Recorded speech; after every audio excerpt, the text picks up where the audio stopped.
Good morning, good afternoon, good evening, good night. We are round the clock. A very heartiest welcome to all the speakers, leaderships, my lovely audience watching me from all over the globe. My name is Shireen Lakhani, and it's an honor to host this Mother's Day special Legacy and Love from the golden decades to the modern mom. Tonight is more than a webinar, it's a space to pause, reflect, and honor the women whose love shapes our life. Because every mother carries a story. Not only the joyful moments we celebrate, but the quiet strength, the sacrifices, the pauses, the resilience, and the courage it takes to rise again and again. When we speak of legacy, we speak of the values passed from one generation to the next. The wisdom of our grandmothers, the resilience of our mothers, and the courage of the modern woman, balancing tradition and transformation. And when we speak of lore, we speak of stories, the ones shared in the kitchen, carried through tears, remembered in laughter, and held in the heart long after the moment has passed. If there is one truth at the center of today, it is this: motherhood does not ask for perfection, it asks for presence. Tonight, we honor every woman who nurtures, who leads, who protects, and loves with courage. Thank you for being here, for bringing your heart into this space, and for celebrating the women who make this world gentler, stronger, and more beautiful. Before I begin, I would like to introduce the organization behind today's gathering, WICCI NRI Council. WICCI is a global platform committed to empowering women, amplifying their voices, and creating meaningful opportunities for leadership, collaboration, and growth.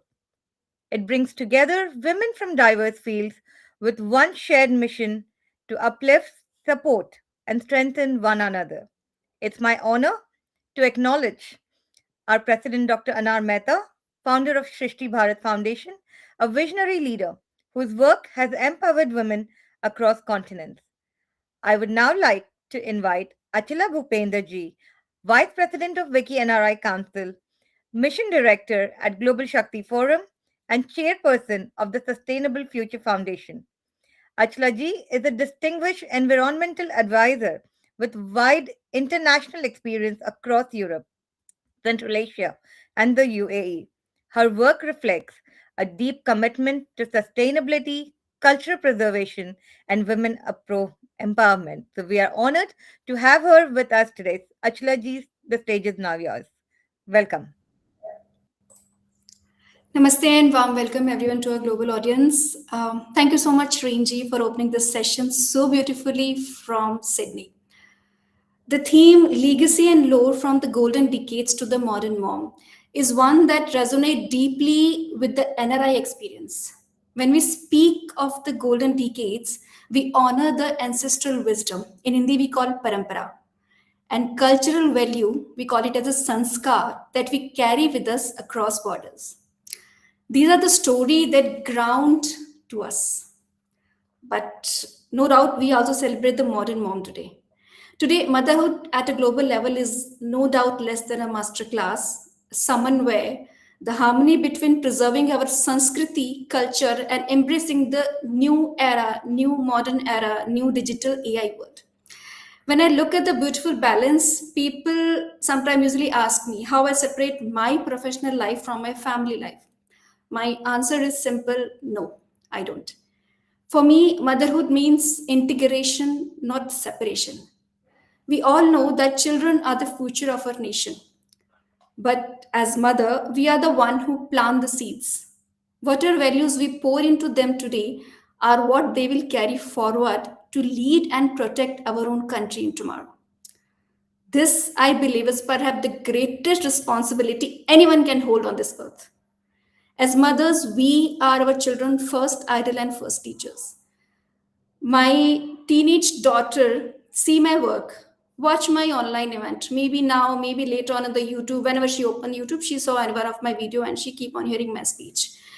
By involving them in my journey, they understand my schedule, my activity, my mission. And through this, I want to show them that life is all about the choices you make and the excellence you strive for. In today's fast world, the role of mother has evolved. To guide our children correctly, we must constantly update ourselves. We have to stay informed and aware that we can help them navigate what is right and what is wrong. For me, motherhood is journey, constant learning, and I'm still learning. Okay, so to explore this beautiful evolution of inherent excellence, we are joined by an incredible panel of global leaders today. I'm honored to have Mamta ji today, who is a visionary entrepreneur and real estate leader from Dubai. Shaz, joining us from Australia as a psychic medium and trauma informed life coach. We have Rozina here, a dedicated childcare educator from Australia. Anushree, an Indian classical dancer and a creative entrepreneur from Australia. We have Vijeta ji, a renewed psychologist, dancer, and now a psychologist, joining us from Hyderabad, India. So we have different, profession. We have Chitra ji, an academic writer, culture commentator from Australia. So your diverse expertise spanning art, psychology, education, business is what makes this discussion truly a gem. And finally, it's my distinct pleasure to welcome our guest of honor, Anita Ji, Global Chair for G100 Youth and Engagement. Anita Ji, your leadership in bridging the gap between generation is the perfect catalyst for today's conversation. We are thrilled to have you here. So now, before I hand the discussion back to our host, I have some very special news to share that fill us all with immense pride. Let me take a pride to officially announce that our own sister Shreen Lakhani ji has reached three incredible global milestones yesterday itself. Or you can say today, maybe. She is now WICCI President of Southern Australia India Business Council. One more to go. She has been appointed as G100 Australia Country Chair for Youth Engagement. And her beautiful article of Mother's Day has been selected for the June edition of Million Dollar Mom Media Group. Srinji, you're truly a body of modern mom and the leader we are celebrating today. With these wonderful achievements, the stage is all yours. Thank you so much, Srinji. Please continue. Thank you so much, everyone. And it's an honor that, it was just yesterday that I had all these three beautiful messages come into my life. And now my responsibility has gone one step ahead. So, being a joint secretary, now the president, and now the chair of the country, I've got a lot of work and I need everyone to help me. I can't do this alone. I want everyone in this room, plus everyone from my audience to be there with me. And let's help everyone to uplift. Regardless, let's say today men, women are equal. We're all on one platform. Let's help everyone. What do you say, Anita? Am I saying correct, Anita? Yes, unmute myself. I apologize, you guys. Okay, first of all, I want to say congratulations to you, my beautiful sister. We are so very happy to have you in our family. We love and embrace you. And I want to say here that I love and embrace all of you. It's an honor, absolute honor for me to be here and share what motherhood, bringing the motherhood, the modern into the past, to the present, to the future. Let's see. Do you want me to just give my what I feel about motherhood, or what am I Yes, doing? Anita. Before you just Oh, start, I would just like to let my audience know that Anita is an award winning poet, a doctor of metaphysics and theocentric psychology, and her visionary behind the peace movement has recognized the Michigan government for its global impact. We are so humbled and honored that we have you here today celebrating the special Mother's Day event with us. So, welcome to the stage, and the stage is all yours. thank you so much. And so that I don't go over, because I'm a stickler for punctuality. How long do you want me to share my message? You can go up approximately 7 to 8. Okay, wonderful. Okay, thank you. All right. Well, motherhood. For me, family is everything. My creed is God first, family second, career third. I've embraced that creed since the 80s, since I learned it from being a consultant one time with one of the major cosmetic companies. And that creed has not failed me. There has been many times when there was I'll say a conflict where I had planned something for my daughters. I have twins. I have beautiful twin girls and five wonderful grandchildren, two handsome sons-in-law. There were many times as a mom, and I'm a single parent, many times as a mom, especially when I started embracing the entrepreneurial spirit, embracing the vision that I've carried. Where there were many times when I would be pressed that I could go to this opportunity to share something, and on a professional side, or keep my commitment with my family. That has never been an issue for me. There was never even, I say the word conflict, but it was never was a conflict, because if it were at the same time, I'm choosing my family. God first, family second, career third. The modern mom for me is one, and I was thinking about that, the modern mom. I said, okay, goodness, what is a modern mom?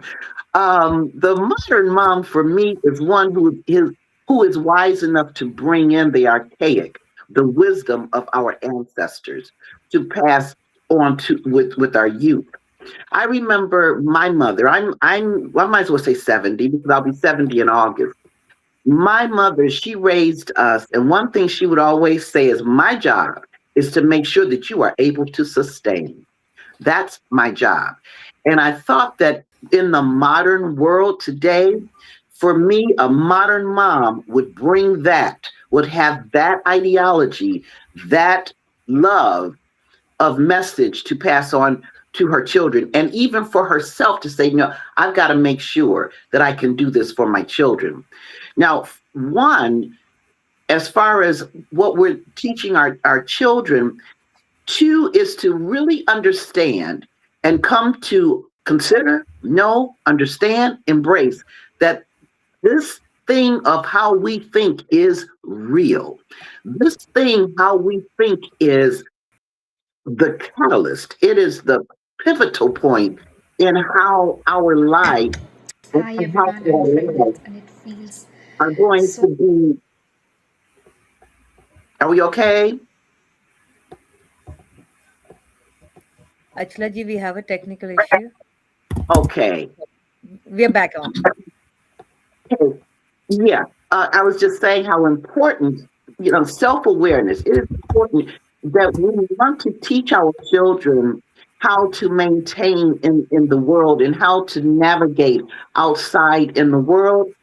For me, the modern mom, we really want to step up and step our game up to understand that, okay, in order to truly have our children be able to navigate on the outside, they must be able to navigate on the inside. They must understand who they are. They must understand the value and the power and the reality of energy. I know I hear people speak about energy so often, and almost like as people say, "Oh, that's my friend," using that word loosely. Well, friendship is very powerful. It's very loving. It's an honored word, but we use that loosely as we use energy. And for me, stepping into the modern age, especially with all of the technology, we have AI, everything. We can go onto a platform and say, "Hey, I'm thinking about this. Write this for me." We've got to also, our modern mom want to be mind aware that we want to ensure that our children are maintaining their creativity, that they are maintaining their uniqueness, their oneness. And that is going to be that may become a challenge because of the technology. We revere technology very much, which is okay. That's okay. However, we've got to stepping into tomorrow. And as we make our steps today, we've got to understand and be aware, again, understand, consider, know, and be mind aware that nothing, no thing is going to replace human touch. No thing is going to replace the human mind. Artificial mind, absolutely. And it can, they can coexist.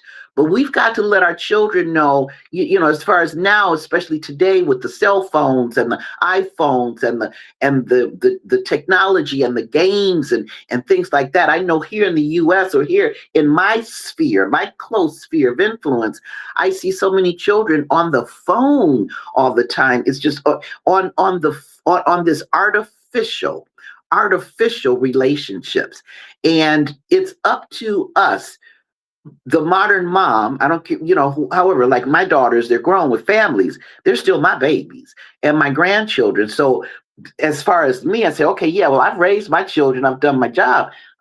Because even the youth of today, a mom. You know what I mean? I have people outside of my family call me ma.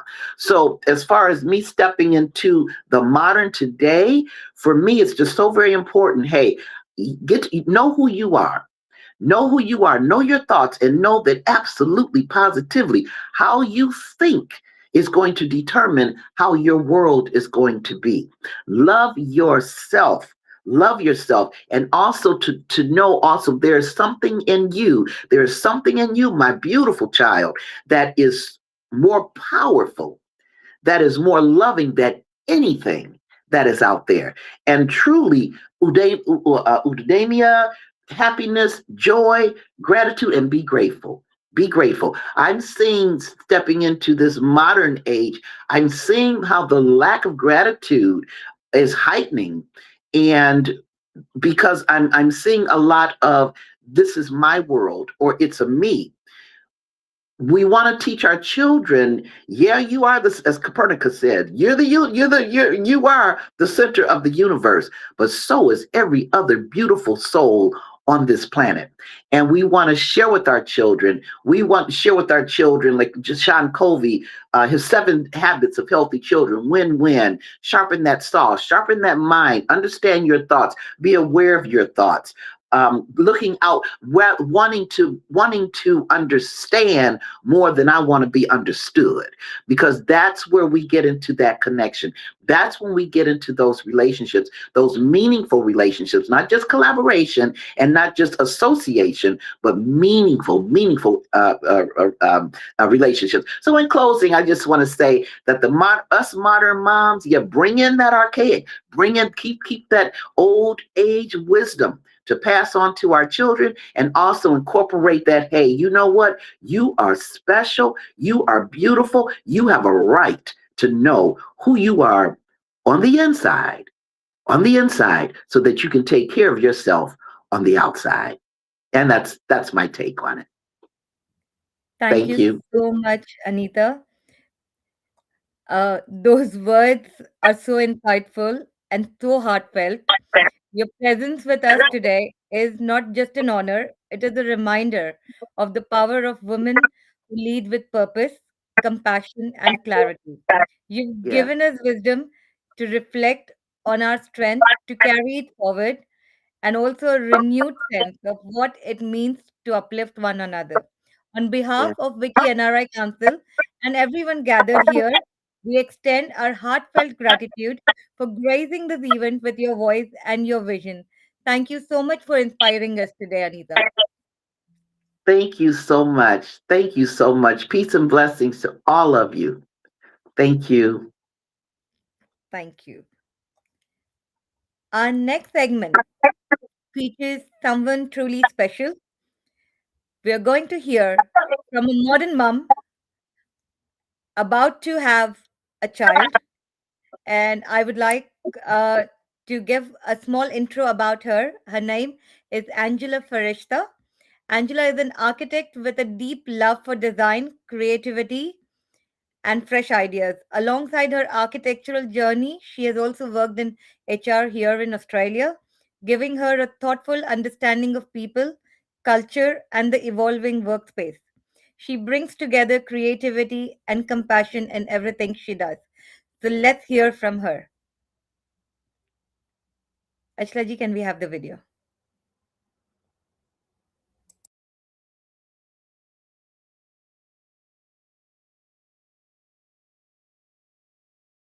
Ashla ji, we cannot hear. Everything correctly. I slowly learning that pregnancy is just not physical.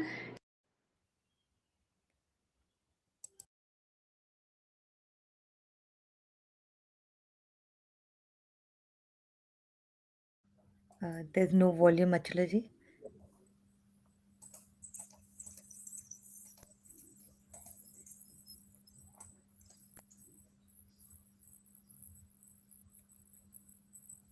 Everything correctly. I slowly learning that pregnancy is just not physical, it's emotional too. And it's okay to feel both happy and unsure at the same time. Every day, I remind myself that a new life is going inside me, and I just need to trust the process and take care of myself. And to my baby, I can't wait to meet you. You're already so loved.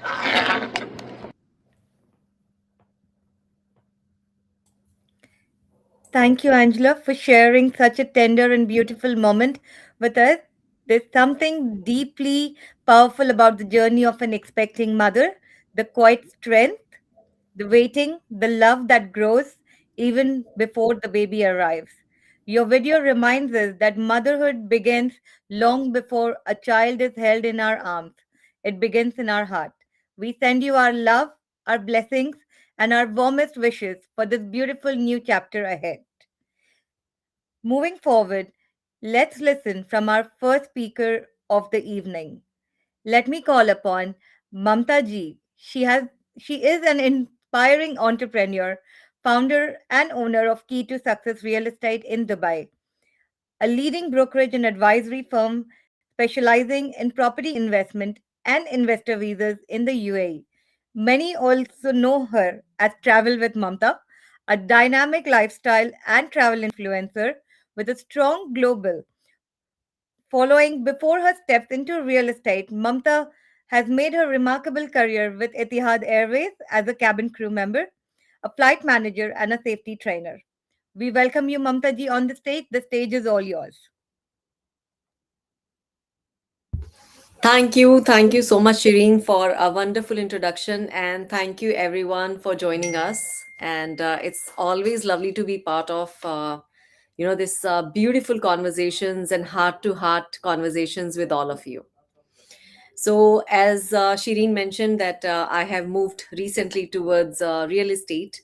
I was earlier a very basic girl from a very basic town where I was hardly getting any education or support or emotional support, even. So, from that journey to international flight manager and then being a mother, being a real estate property advisor, and then doing business setup for others, it's been a wonderful journey and lots and lots of ups and downs, also being part of this womanhood and motherhood, and taking so much of responsibility all the time. But it's always wonderful and good to see others also, that so much people have done in their life and so much sacrifices they have made, and they are shining bright still with beautiful smiles. So that's what impresses me about most of the people that I meet on daily basis, and now you all here being part of my and I being part of your journey today. So just to keep it very brief, what I would want to say that I also am a true believer of God, that God has created us all women very very special.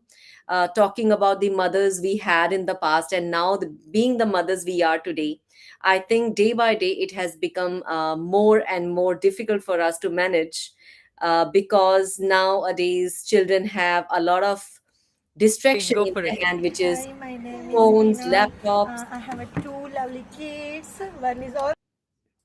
So a Sorry. lot of mothers, they are having a big challenge nowadays because children are, holding tabs and holding phones and having devices in their hands all the time.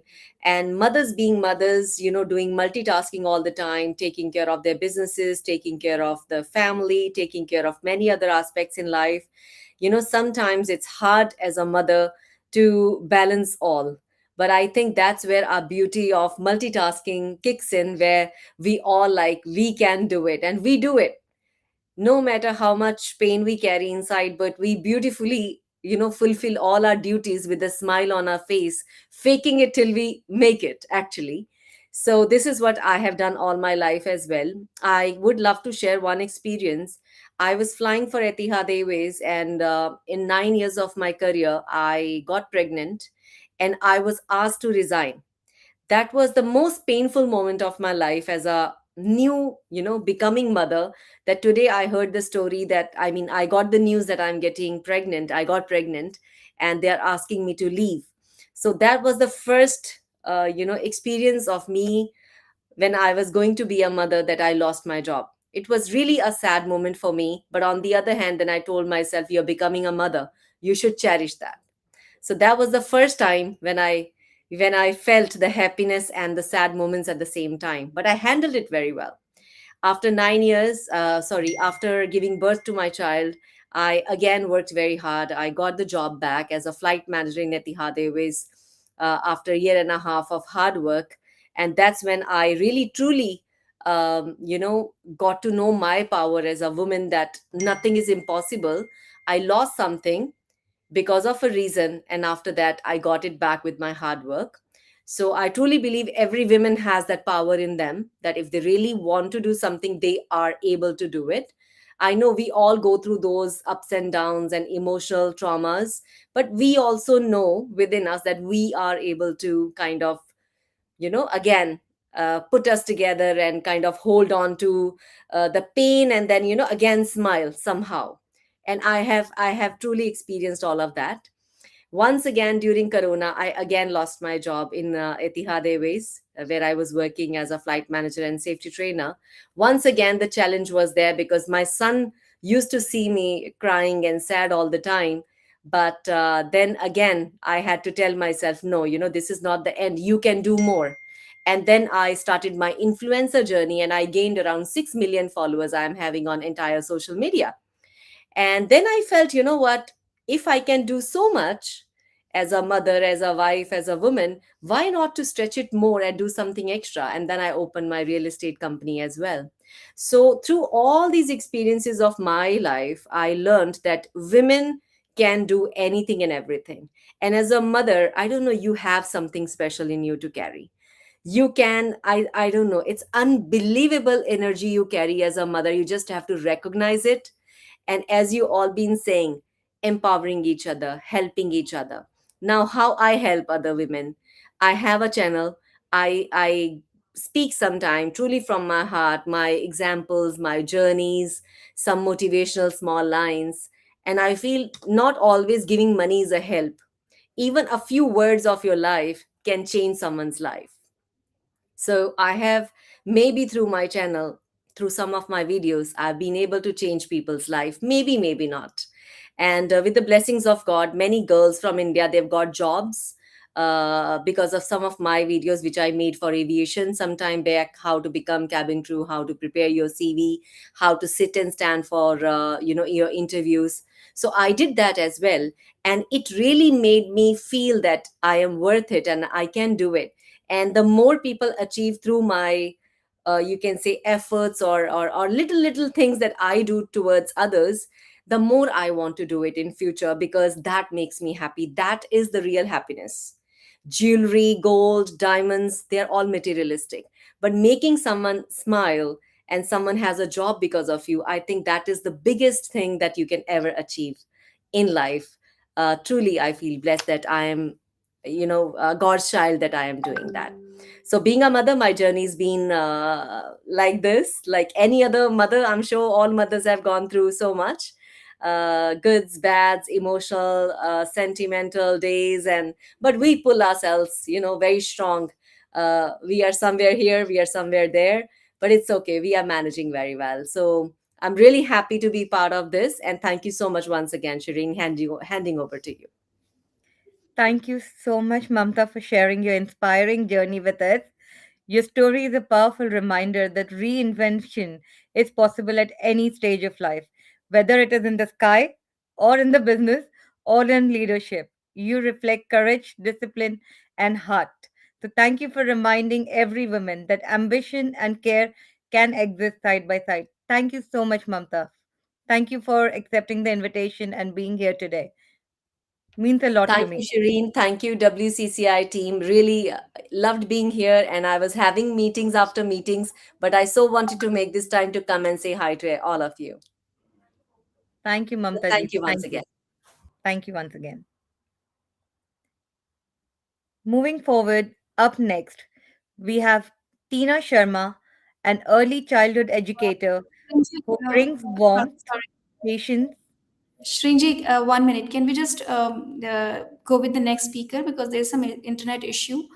So Sure, the video won't be shown properly. I'll upload it on the site everywhere, but let me try in the last maybe again. Okay. sure, not a problem. So let's keep the ball rolling. Our next speaker is Rozina Amlani, a dedicated professional with more than 10 years of hands on experience in early childhood education and care, I should say. My apology. For the past decade, she has also excelled as a trainer, shaping and guiding aspiring educators with deep knowledge, patience, and passion. Though her teaching and mentoring roles at the Religious Education Center, she has touched countless young lives, nurturing not only learning but also values, confidence, and character. Before I hand over the stage to Rosina, I would like to say something very personal close to my heart.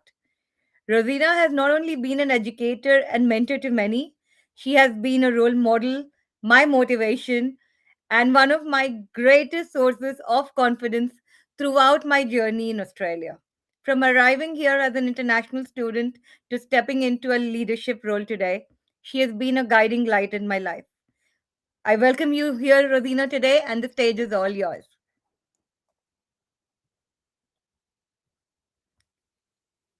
Rosina, we cannot hear you. Rosina, can you unmute?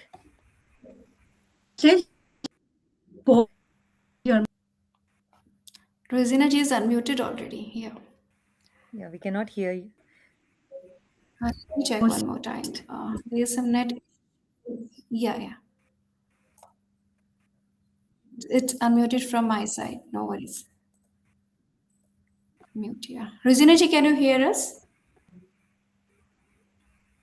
I think there's a network issue from Rozina ji's side Yes, because I can hear the you. The video host has is. muted. Okay, Yeah, okay, yeah. we can If hear you now, Rosina. we can hear you, that's perfectly fine. Video is not an issue. Yeah. You can hear me. Yes, Are yes. you, Now Yes, we please can go ahead. hear you, Rosina. are you able to hear me now? Yeah, Yes, we perfect, can hear perfect. you, Rosina. Thank Thank you so much, Thank you, Shireen, Rosina, for your for kind being the words. It strength really means, behind so many of us. and And now we hand over the stage back to you.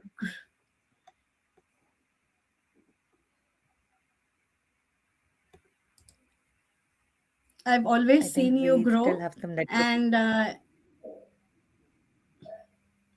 you able to hear me? Yes, please Yes, we continue, can. We Rozina. can hear you now. Yeah. Thank you, Shireen, for your kind words. It really means a lot. I you grow since you have come to Australia.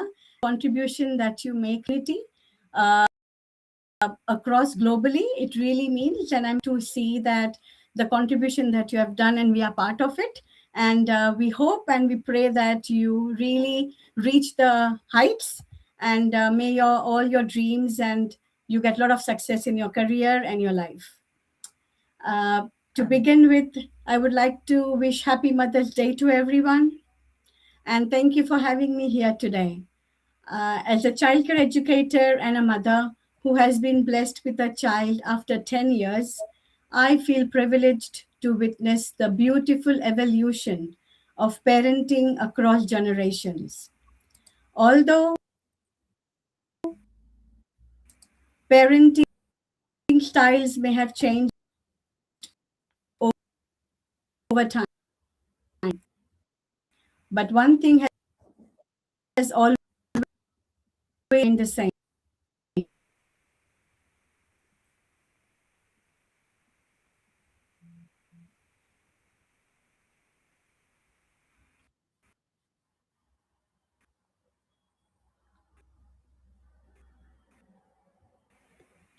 I would like to start decades modern mom parenting, as we all very much built around strong values, resilience, compromise, respect for elders, and community support, especially from extended families and neighbors. They were all often more authoritative, where children were told what to do and they accepted without questioning back. Many children at that time grew up with clear boundaries, independence, and a strong sense of responsibility. If you see today's parenting styles, we are more of emotionally connected and child focused. Modern mothers are more aware of children's emotional well being, mental health, individuality, and their developmental needs. Parents now encourage open communication, emotional expression, questioning, and collaborative problem solving with children. One of the changes is access to information.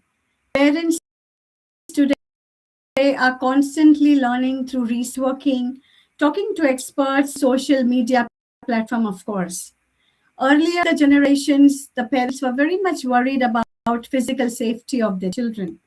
But today, the parents are challenged with screen time, social media, online safety, and the emotional impact of the digital world. As a child care educator, I have noticed that today's parents are highly engaged in their children's emotional and developmental growth.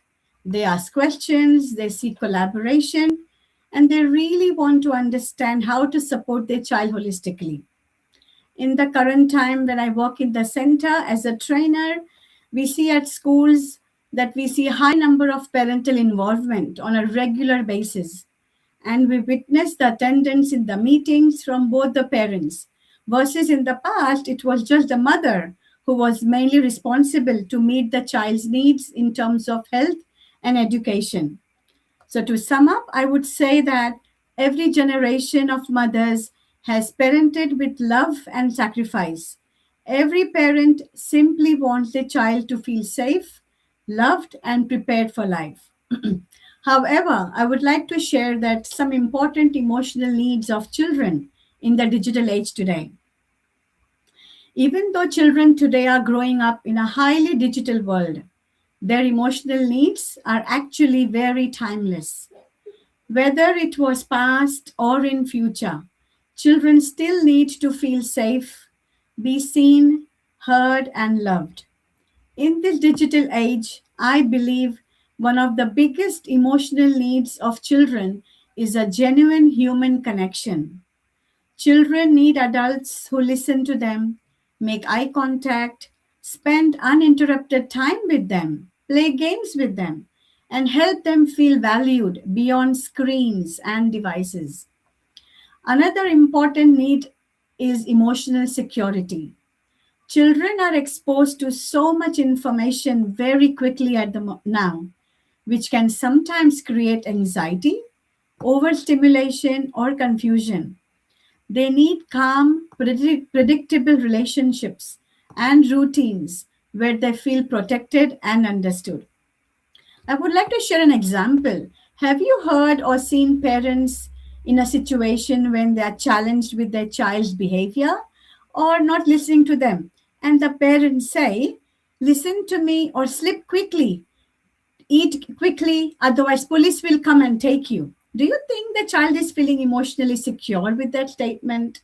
On one side at school, we teach the children about police are the one to keep you safe, to dial 000 when you are in difficulty. On the other side, the parents make the statements. And it's about us to think about, do we make them emotionally secure or are we confusing their mind? As an early education, as an early childhood educator, I feel that children also need a sense of belonging and identity.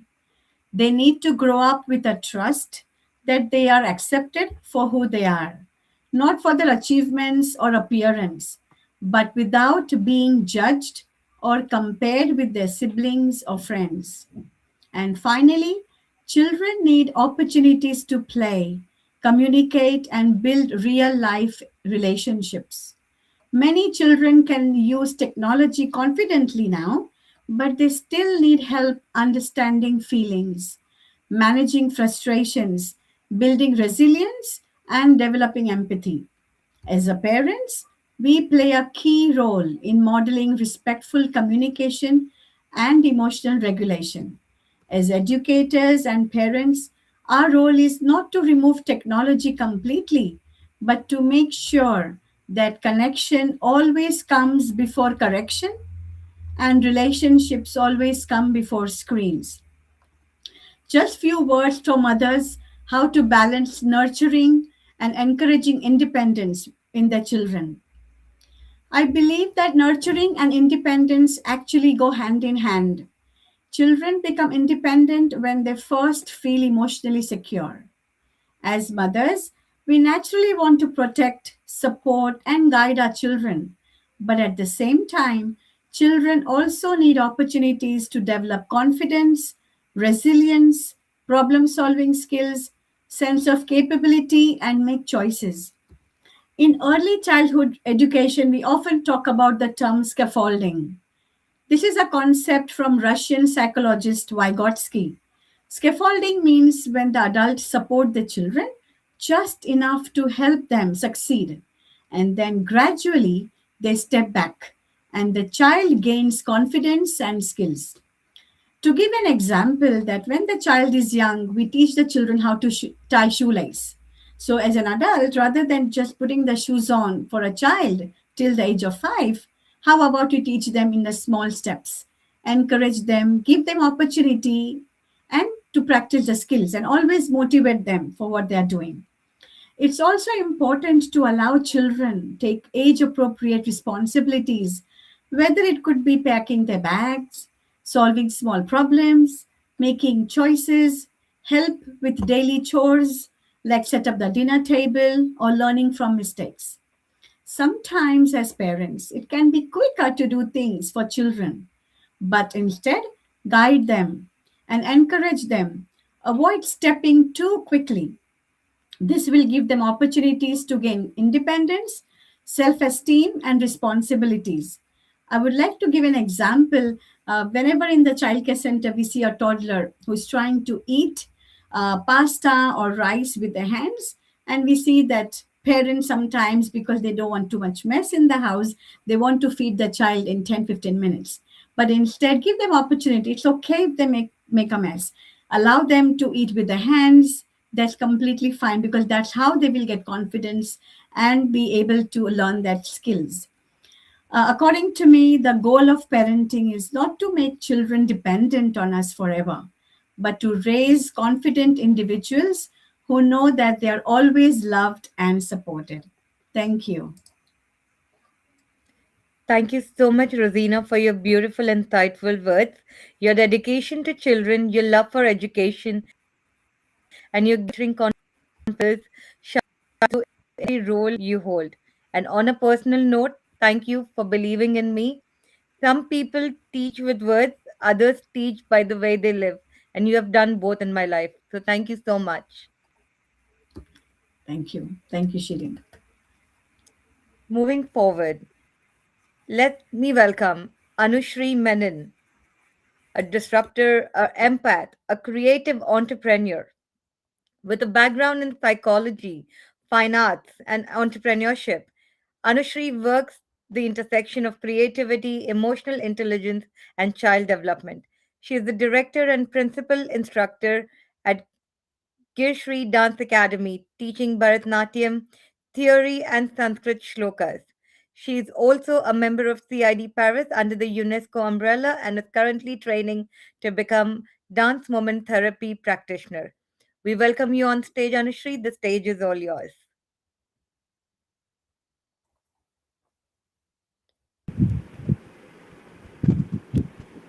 Hello and good evening from India. Right now, I'm currently in India traveling here, so it's a good evening to everyone from where I am. Namaste. Can you hear me? This is the first question I would ask. Yes. Great. So, thank you so much for having me on your platform and giving me this opportunity, because usually as classical dancers, we don't speak much. We end up performing more or teaching children. Usually we are in, those two at, you know, uh, places or having such platforms, not something usually end up doing. But I'm grateful and thank you so much, everyone. And it was lovely hearing Anita talk because she really gave vibe of that the wisdom of that comes with age and experience. And sometimes I also feel that women from a gone era that's gone, because when she was speaking, a lot of the things that she mentioned were so like resonated with what I would like to, I think, speak about. Because as classical dancers, we have this tradition where like we call it the Guru Shishya Parampara. It's very similar to women, how the matrilineal system works is like it comes down from the grandmother to the mother and from there to the daughter, and it continues that way. And we learn, I believe, as women, a lot of things that sometimes from the womb as well, which is why, as classical dancers, we are taught creativity, but we also are learning about emotional intelligence. And unfortunately, in today's time, a lot of classical dancers are practitioners, so they perform and they teach, and it's become a very physical thing. And I think it's very important as dancers to understand that it's a lot to do about identity and self growth, understanding self-awareness, all of which we as women inherently are blessed with. Sometimes because of the way we process or the kind of upbringing we've had, we kind of lose track of these things, because especially when I've grown up in India, and I've seen a lot of like sections, I would say, because every region, every strata of society, it's very complicated and complex. And for example, like, I mean, I would like to give an example with motherhood here. Is when I had my firstborn, I came to India for my first delivery. I had the second one in Dubai. So, and that was like I could feel the vast, the contrast between everything, the process itself. But when I had my first child, I had the lady who came in to take care with the, in India, we have this system, and it's not just India, in most of Asian countries, you have this care system that is there for 40 days, like with childbirth and motherhood, and you have a lot of traditional care that is given, which is you have things that you eat, specific things that you do, things that you don't. Post there's so much of care that is taken. Like 40 days, we were not allowed to get out of the house, and there's a lot of care involved in all of that. Like as a young generation, I looked at it with a lot of, I was like, how can you not let me do this? How can you not let me do that? And then it was later when I didn't get all of that for my second child, is when I realized how much of it impacted me. Now, the incident I wanted to share, that this lady who came in, and she was 80 at that time, because she had taken care of, like, done the massage for my child and my mom for me. And then when my sister was born, she had done it. So she's an old woman, like really old, and she's uneducated. I mean, that's what I would, and like a literate person I am. And she taught me about, when you feed the child, that there are, how to clean your nipple. There should be, how many, like, it's science. I mean, when I heard her, and I was kind of like, hang on a second, this woman who's from a village, not, traditionally, I mean, what I would say conventionally educated or literate or any of that, is teaching me science, and it's body science, and about I mean, she taught me things about my body that I did not even know, or I hadn't read in any book, or I hadn't heard from anybody else, like anyone educated had not told me about these things. So there is so much that we think we know, and we disregard because someone is older, and oh no, I've studied so much, I've learned so much, I've read up so much, and the older generation doesn't know. But actually there's such of science in all the traditions that are, and I feel that's where the younger generation doesn't understand, is when you're not aware, when you don't understand and see the knowledge that is there in it, it kind of automatically becomes superstition, because, and that's when I think as a younger generation, I would say, we rubbish so much of what was old school or traditional or wisdom from older women, older generation, and we rubbished a lot of it as, oh, this makes no sense, or this is just just because they're doing it. And but there is so much sense in that. And as a classical dancer, I feel like the importance of learning arts or fine arts is like, I mean, now I think I would say still my generation was still somewhere on the borderline of whether to like one step in the modern and one step in the old. And I find the newer generation so much into a completely different era. There's so much, again, there's information out there, and where we are not present is within. And knowing ourselves, knowing our identity, having our own identity, having our own conscious understanding and awareness, which is what, when you learn fine arts or when you learn any form of art, today have everything that, like art has become therapy. Classical, any kind of performing arts that you do are again beneficial, because there is so much connection there, because emotional intelligence is very much related to it. Again, with creativity, I mean, being creative, having creativity is a problem solving, the ability to solve a problem is creative. And we kind of we don't allow, like a small example, my son was asked, like we came from the market and we wanted to put tomatoes into the fridge, and I asked him to do it, and he kind of went to the refrigerator and got the drawer, the drawer in which we keep the vegetable. And my husband immediately was, no, what are you doing, like take this bag and put it in there. And I'm like, wait, hang on a second, let's not react here. And he brought the drawer out, he put the tomatoes in, and he put it in. And it kind of was, there was this argument between my husband and me, because he's like, no, he's doing it wrong.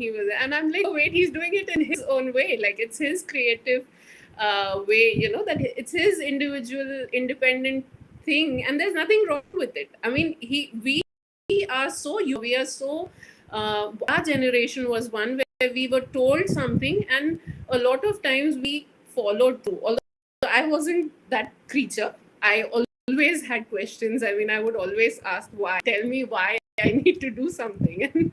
But I've had a tough time because of that.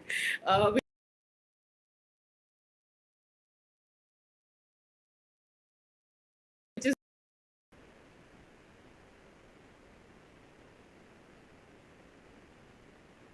as a class, it's more of a question answer session.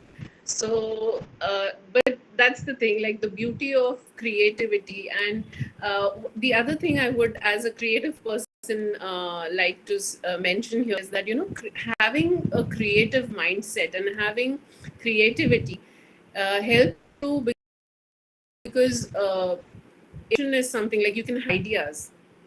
but to bring them into being is where creativity comes in.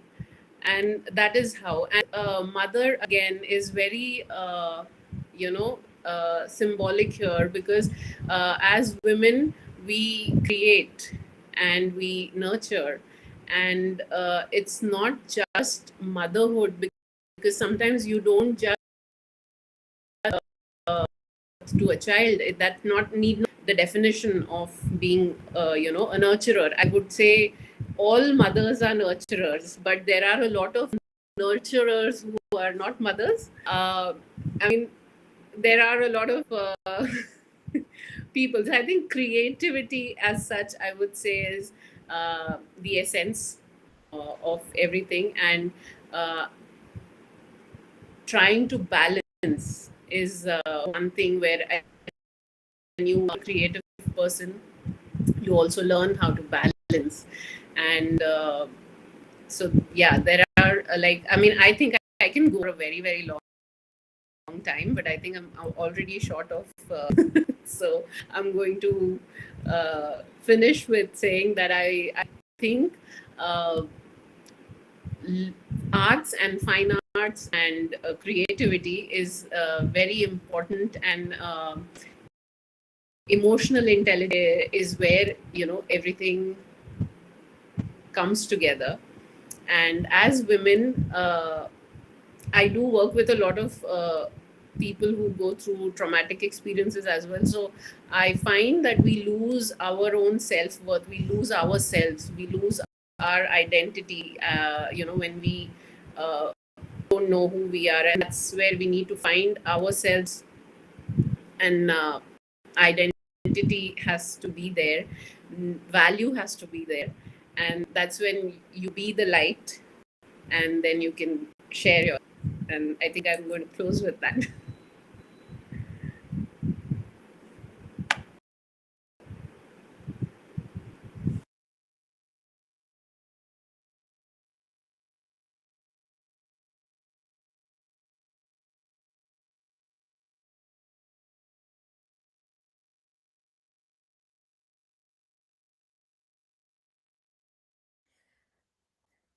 Let's keep moving. Let's now Shrinji hear. muted before. Thank you so much, Anushree, for joining. It was wonderful listening to you, and you made a touch between the our roots and the new era, the modern world, which I really like a lot. Thank you so much, Anushree, for joining. Yes, Shrinji, please continue. Let's move on to our next speaker. Let's hear from Shaz Cini. I've met her only on Facebook, I would say only through Messenger conversations, but it's so great to have Shaz today with us. She's a psychic medium and trauma informed life coach with over 35 years of experience and more than 10,000 sessions delivered. Shaz supports women through grief, loss, and emotional healing, including mothers navigating pregnancy and infant loss. Her grounded and compassionate approach has helped countless women process pain, rebuild strength, and reconnect with themselves. She is known for creating safe, nurturing spaces where women feel seen, heard, and held. Welcome, Shaz. The stage is all yours. Thank you, Shirin, very much for having me. And I appreciate the opportunity to be here with everyone today. Motherhood comes in many forms, and I'm here tonight to honour all of those special women who have unfortunately lost children, whether to miscarriage, stillbirth, abortion, infant loss, or even having a child for over 50 or 60 years, to lose them before the parent dies. One of my big beliefs in this world is no parent should ever have to suffer the loss of a child. It is one of the most heartbreaking things for a mother, especially. And let's not discount fathers in this area, because they don't get enough support either. But the loss of a child changes a woman from the inside out. The statistics around miscarriage and stillbirth around the world are horrific. 1 in 4 women go through this, let alone all of those precious, beautiful people who struggle with fertility throughout their life. I, as a psychic medium, am blessed, honored, and privileged to be connected via God to be able to connect with those souls in the spirit world and reconnect them with their mothers here on earth. I have the great ability to see them through my own journey and all of my life. I have been psychic and connected to this world since I was 2 years old, for I was a twin in the womb. Now, my twin brother never made it. He was not born. So I had to go and navigate this world without half of what I consider my soul. I didn't realize it at the time, and it took me many years to realize, whilst all throughout my life, I felt some part of me was missing, but I couldn't comprehend it. And then later in life, when I was 34 years old, I got to experience the joy of pregnancy, the excitement, the honor, the absolute bliss of wanting the children that I was hoping to birth. But due to my own fertility issues, I unfortunately miscarried at 11 weeks. To say it broke my heart is an understatement. Then to follow with fertility issues and not being able to become a mother because I had to have a hysterectomy at 37 to save my life. My fertility issues were phenomenal. So I understand both sides of the coin. I have cousins who have had children and lost them under 1 year old. I've had a cousin who's had multiple miscarriages or pregnancy attempts through IVF to have her children, and others who have given birth and not given birth to children. I have also supported numerous women throughout my life, healing, connecting, and honoring who they are through this painful, painful journey. The worst part about motherhood is for a mother with no child in her arms. People don't see them as mothers. I can't tell you how many times women say to me, "Oh, you don't know what it's like. You don't have any children." Well, that is a statement that is untrue. Just because you can't see them does not mean they don't exist. This year, my twins would have been 18 years old. Their birthday, I don't know the exact date they were due because we never finalized the date. And knowing twins, they get born early anyway. But their birthday would be around this time of year. It is an honor and privilege to know that they exist, not only in my heart, but in a spiritual realm, slightly disconnected from where we are. But I do have that blessed opportunity to connect with them daily and to connect other women out there with them. To those mothers who have struggled with fertility, lost children at any stage throughout pregnancy or life in general, my heart goes with you. Know that God loves you. One of the big things that I've learned along this journey, and a lot of people don't quite understand it, but souls do come to women for womb healing, and that is why there are so many miscarriages. Throughout life, souls traverse this planet and come through that womb for healing and healing only. It is the only time and essence that they are meant to be here for as long as they do last. And it is the greatest gift of love a woman can give another soul. It is something that I can tell you, there is not one mother I have ever met who has miscarried or had a stillbirth child or lost a child anywhere who does not honor, recognize, and miss that child in any way, shape, or form. And yes, that occurs to anyone who's lost anyone at all in their life, but I have to tell you that motherhood is completely different to the rest. The biggest thing about this is mothers are mothers. Okay, every woman has insight into motherhood, whether you can see their children or not. Their intention is always to assist you, to help you, to honor you. Motherhood is not a singular journey. It is a community aspect. We are here in a sisterhood to support each other. So when you need assistance for whatever it may be, reach out to your fellow sisters and ask for that assistance when you need it. If you need healing, ask for it. A shoulder to cry on, ask for it. Acknowledgement and wisdom, whatever it may be, ask for it. For I can guarantee you that we will all be here to nurture you in whatever way our heart will enable us to do.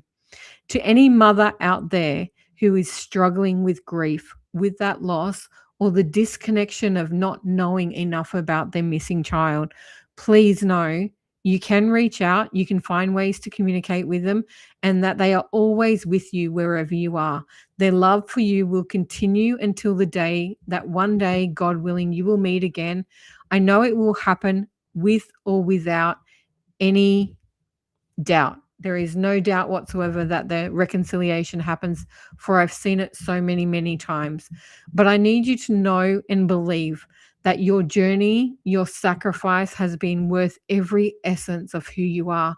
Your love is unbottomable. There is no limit to the amount of love that you have in your heart, in your soul, for humanity, for the world kind, because this sacrifice that you made is something that only someone that's been through it can fully understand. And even then, no two journey throughout this process is the same. I know many, many women who have miscarried or lost up to 15 or 20 pregnancy attempts. And I know some that have given birth to stillborn children more than once. It is heartbreaking, but your blessed heart and yourself and your soul honors them deeply. God honors your sacrifice, and you are so beautiful inside and out to have been traversing that journey. Your sacrifice is noted, and they do honor you in every way that you can. For all those dear women who have lost children, who have gone through this heartache, please talk to your children, celebrate the milestones, recognize them at will, and find yourself support from other beautiful women who acknowledge this aspect of your soul. For you and they both deserve it together.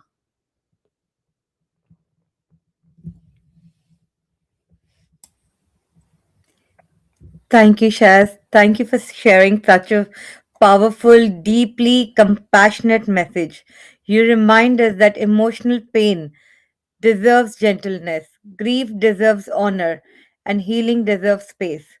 With your grounded presence and trauma informed wisdom, you offer women something invaluable, and they have that permission to breathe, rebuild, and begin again.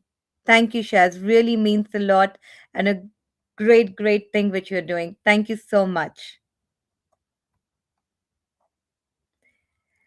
Let's keep moving and let's go to our next speaker. Please join me, I've got a teenager and I've also got adult son. Ashwaji. We've got a bit of a technical issue. Yeah, because there's a network issue, so I'm trying to add a video. Once I add the video, it doesn't go on the backstage, it's coming directly on the front stage. Sorry for that. There's a network issue from my side and from speaker side as well. So we have added Karan video here, fortunately. So we can play whenever we want. Yeah, please continue, Shrinji. Sure, we can actually go for the video and hear from Miss Kanan Shah.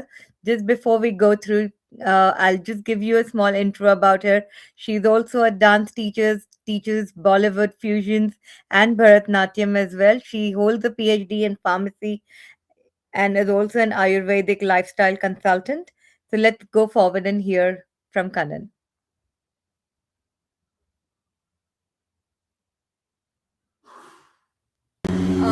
But frankly speaking, I've experienced the best of every world and every phase of their life.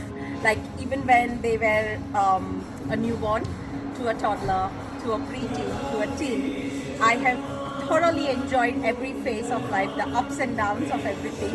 And now, with that experience, or along with that experience, I've also enjoyed every single kid that comes to Nipa.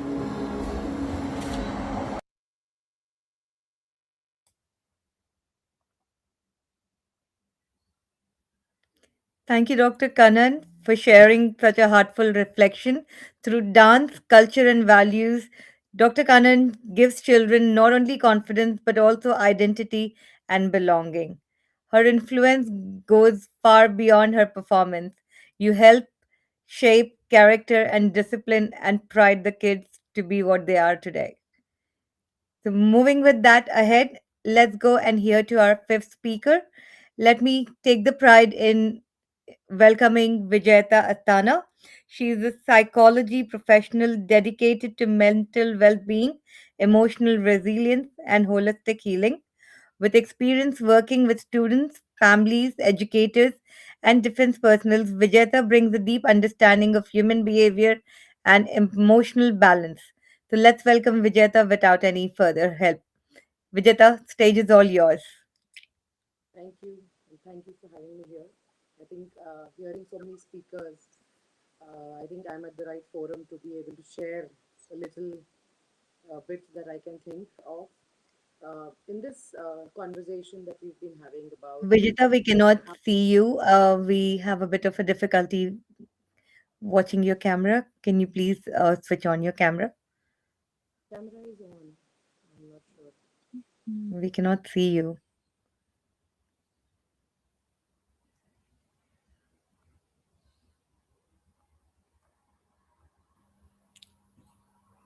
If it's from your side, camera is on, it's okay. You can continue to speak, no problem. At least audio is coming. Yeah. Okay. You can continue speaking, Vijeta, please. Yeah. We can hear you.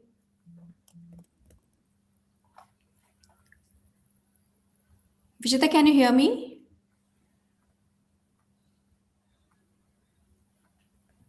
I think we have a technical issue. Yeah. Vijeta ji, can you hear me?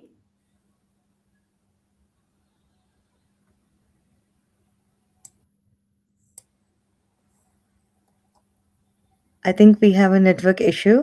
Yeah. We'll come back to Vijeta ji once the network issue sorts out. We were supposed to show you all a few videos of uh, different moms with different She can. themes. Yeah. Are we back with Vijeta ji?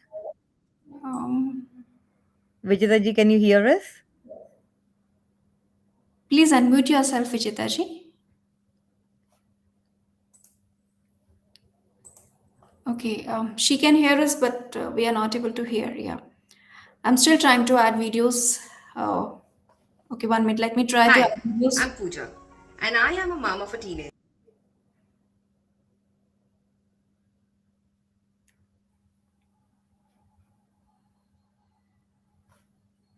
Hi, I'm Pooja, and I am a mom of a teenager. For me, the word mother means something new every day. When my child was little, mother meant being their whole world. I was the planner, I was the fixer, and I was the one with all the answers. Now that they are teenagers, mother means something different. It means being a guide, not a boss. My job is not to control their life, but to provide them the tools to live it. Now, I listen more than I talk, because sometimes he just need me to be in the car, be quiet, and let him share. For me, mother means giving space, but never leaving. Watching them making mistakes and trusting they'll learn.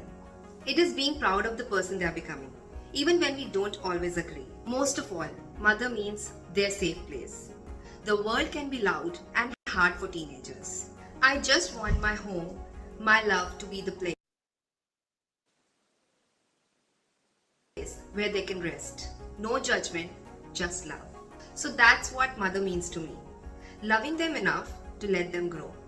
Staying so close enough that they know mom is always there. So happy Mother's Day to all the lovely moms out there. Enjoy your journey. Thank you. That was a lovely video. Ashrin ji, if you can please give the introduction of Pooja ji. Sure. Pooja is basically an educator who takes care of before and after school care. With her calm presence and genuine love for children, she supports her young learners during some of the most important parts of the day. And we can certainly understand that uh, the video, how she actually portrayed herself, I would say the impact she has been making is basically not just in her traditional classroom, but it's also very meaningful. She's been making structure, comfort, and connection to children and families in a very different way. So I would say it's basically a deepest imprint of what she was trying to show us. So thank you so much, Pooja, for sharing your heartful message with us. Let's move back and go back to our speaker. I think we are all good. And Vijeta ji, can you hear us at the moment? Yes, I Is can. everything Thank okay? you. Are we all audible? All good. Let's move forward and hear from our next speaker, Vijeta ji. And the stage is all yours, Vijeta. Thank you. So, thank you for having me here. And talking about motherhood, I think when we talk about mothers from the 1960s to today, the world around us seems completely different. However, when we look at it, we feel that one generation that has raised children without technology, there was no social media, there were no parenting books or any mental health conditions during that time. Whereas they manage the houses they manage their homes quietly, often putting everyone else before themselves. But today, if you look at it, the mothers have careers independence, they have smartphones, they have endless information at their fingertips. Yet, they carry a different kind of pressure, the pressure to balance uh, everything perfectly. Now, when we look at the psychological aspect of this, it's something very interesting that happens here. The world has changed rapidly. Human emotions have not. A mother in the 60s worried about, am I giving the right, uh, am I giving enough to my child? A mother today still wonders, am I doing enough? Right? Now, the form of worry has changed, but the heart behind it remains exactly the same. So, if you look at it uh, from the olden times, mothers worried about food, education, safety of the children. Now, today's mother worry about the emotional well-being of the child, screen addiction, and a lot of anxiety, confidence issues, and mental health issues that their children are facing today. The emotional instinct underneath is identical. The need to protect. Now, perhaps that is a timeless psychology of motherhood, if I can say that. Across generations, mothers continue to carry three invisible emotional burdens: responsibility, guilt, and an emotional labor. A mother will finish her work for the day, but then mentally, we are never off duty. We're always on duty when it comes to our children.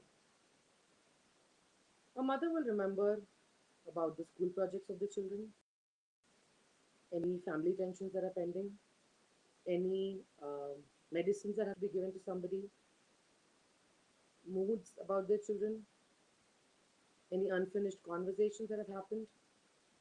And then they also carry a silent pain which nobody else notices. Now, in psychology, we call this as emotional labor, the invisible work of holding everyone together or trying to hold everyone together emotionally. Now, as mothers, we have been doing this for generations. The difference is, earlier women were expected to sacrifice everything silently.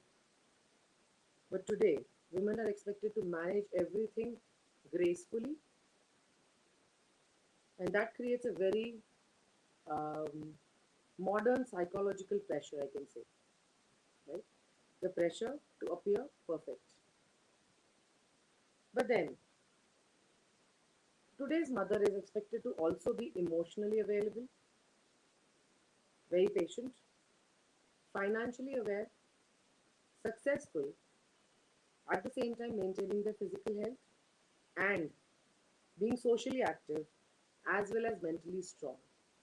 So we, in today's world, we are expected to be the superhumans, in short, if I could say.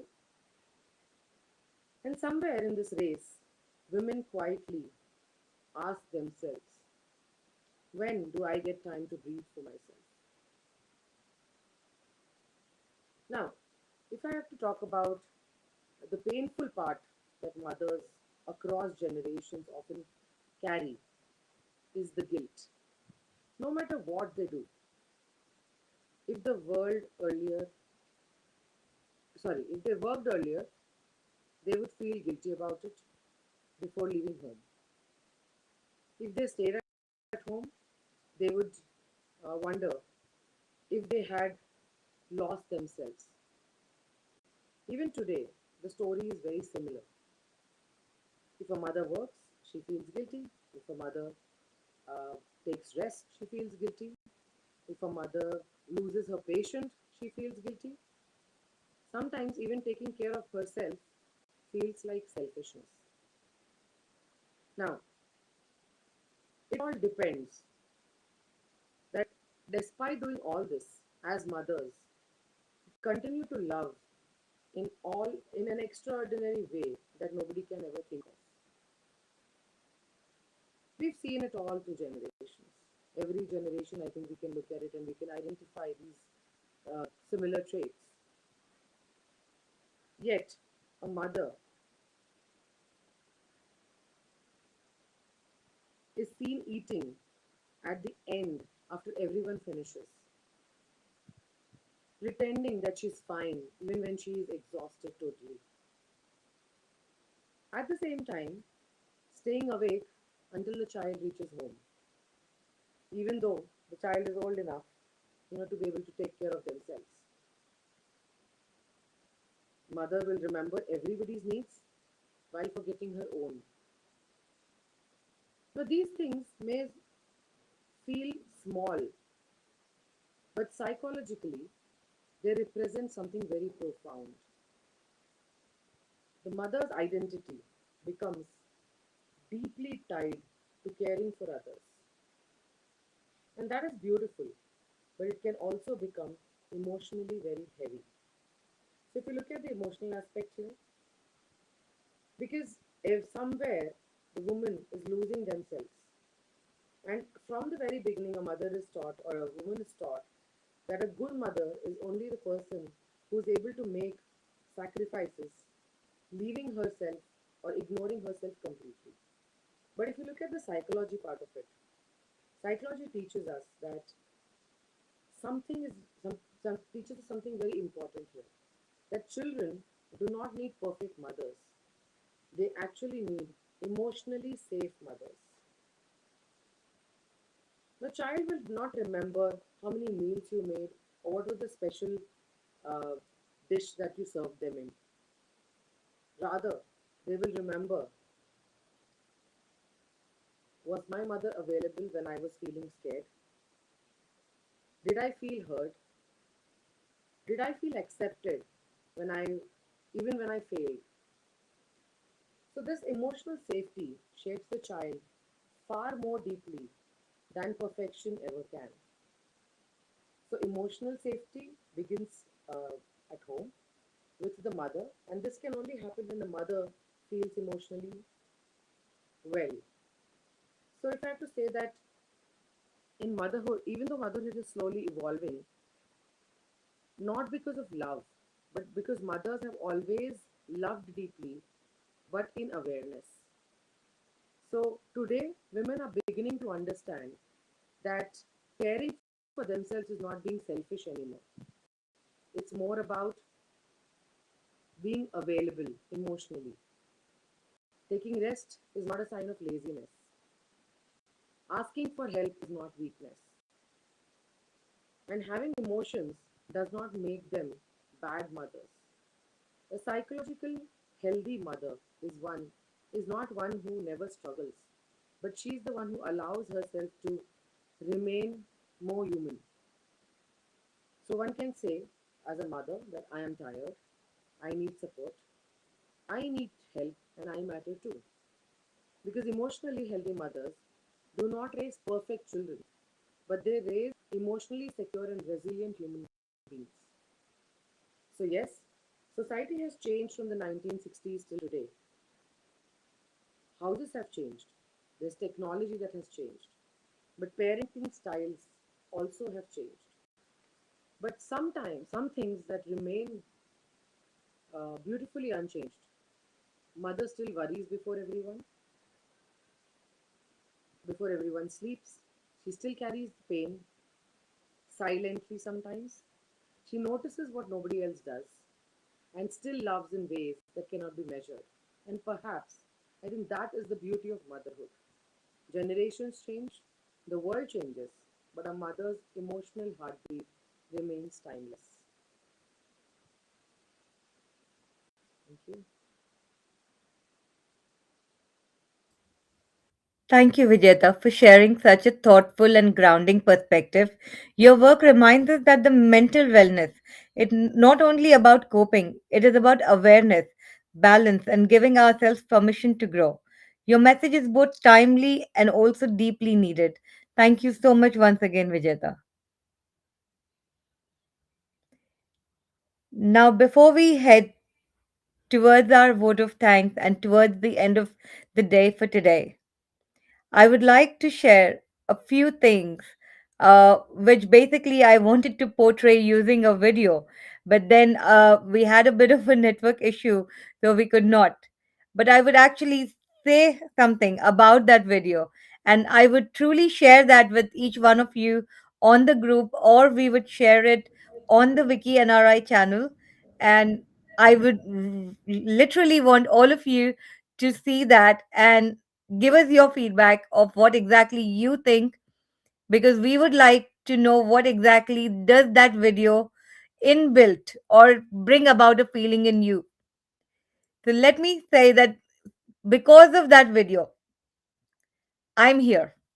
I'm here because that video gave me strength to stand, gave me strength to be for my daughter, gave me strength and courage to say to myself that if you would not stand up today, you would go to bed. So, what is your perspective? Going to bed or going forward? And I said, okay, let's go forward. Let's see what again has to come.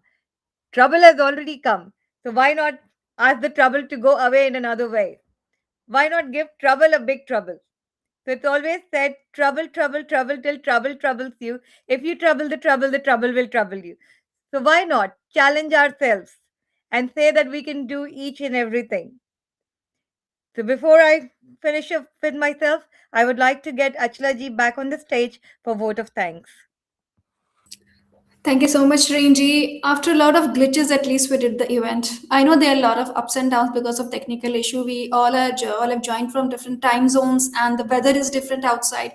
In UAE, outside there's a storm going on, and our technical team is sitting in Dubai, and there is some glitches are there. I tried uploading few videos, but then few videos are still left. I'm not able to upload, but I'm really saying sorry to those mothers.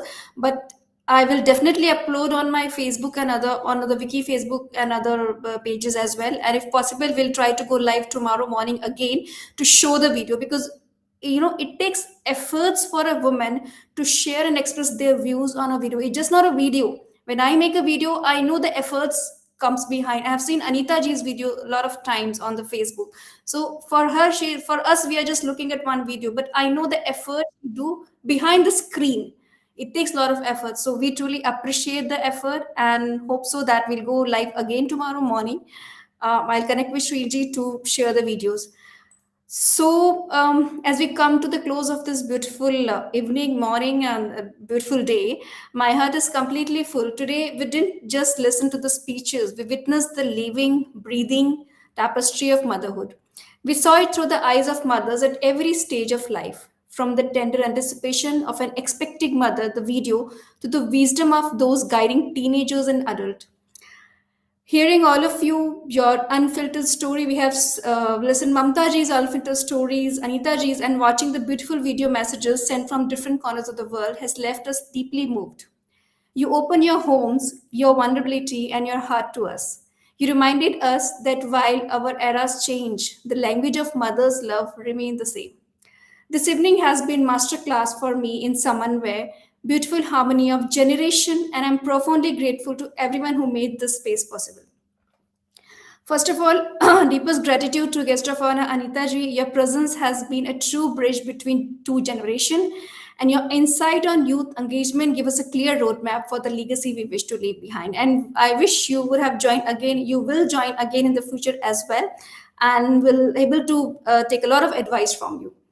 So thank you so much, Anita ji, for joining us, and to a lovely panel who made it possible. Mamta ji, as usual, you're too good every time I have you. Last time also, you are like the real story from the heart.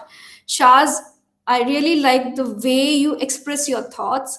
Rozina, your thoughts are wonderful. Anushree, I connected you in the way that you are much connected to the roots, so that's why I really like you.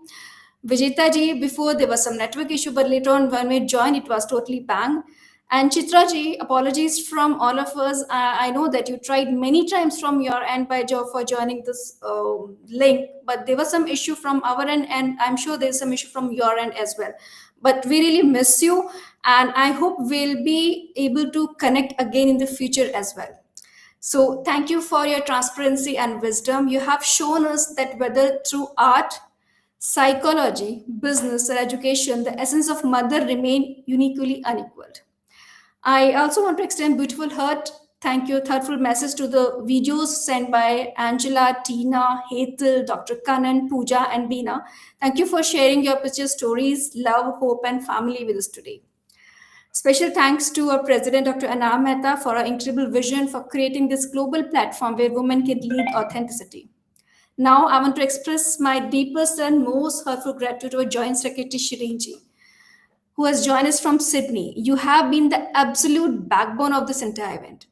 From the very beginning, reaching out and inviting to our incredible global speakers, connecting with them personally in their own time zone, managing the managing and scheduling, coordinating the videos, and finally hosting this session with such a profound grace, you did it all. You Thank took you care so of much, Anita. every single aspect from the smallest details to the grandest moment. I don't want to disclose about the health issues which are going on because for me, you are a strength and you are a power. That is why I admire you. So, this event is a success because you solo hard work and dedication. And we are so proud to celebrate your incredible professional milestone today. Alongside Thank her, you so much. you are most welcome, Shrinji. Alongside her, I would also like to extend our appreciation to our General Secretary, Shefali Jagji. She have joined initially, but then later on, due to some network issue, she is watching us live from Dubai, and her presence and the back end. You know, there are a lot of things at the back end which you actually cannot show in the live event, but their long hard work is going on. So the presence at the back end, overseeing the administrative alignment and other help is thank you so much, Shefali, from your side. Event of this global magnitude is never solo journey. Heartful thanks to our pillar Sustainable Future Foundation, Global Shakti Forum, SRISHTI Bharat Foundation, and our newly digital partner Rapid Nest for seamless connecting our global sisterhood today. One of the sisters is running the Rapid Nest digital partner. So thank you for helping us. Thank you once again. This is from my side. Thank you so much. Shrinji, you want to say something? Add to. Yep. To close the session today, I would like to say to every woman here, whether you're a mother, hope to be one, or nurture the world in your own way, your journey matters, your voice matters, your story matters. May we continue to rise, to nurture, and to lead, and to become the best, the marvelous of ourselves. Thank you for your time, your energy, your openness, and your hearts today. May we continue to support yet another session so lively, but without any network glitch. We'll try our level best. May we uplift each other, and we'll see you soon. Thank you for our side, and thank you so much for joining. Good night, everyone. Have a blessed day ahead.